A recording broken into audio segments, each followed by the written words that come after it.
سلام بچه‌ها، خوش اومدین به یه ویدیو جدید از کانال مهدی آنکات. ما اومدیم مسافرت، استان اردبیل هستیم الان.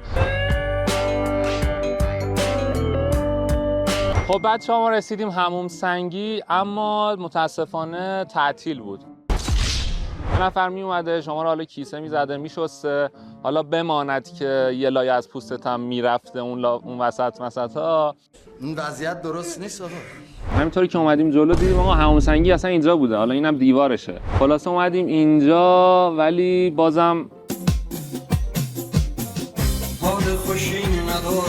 سانسی که اومدیم سانس مرد آقایون نیست. من شنیدم بستن قیفیاش خیلی خوبه.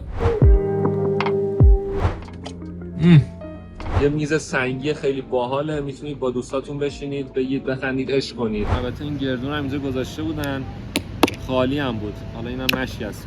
اگه چنل من رو ندارید حتما ساب کنید، ویدیو رو هم لایک کنید، اگه دوست داشتید نظری هم داشتید حتما برامون بنویسید. قشنگ زیادی هم داره، حالا نمیدونم چی گفتم. خیلی مخلصیم، تا ویدیو بعدی آنکات بمونیم.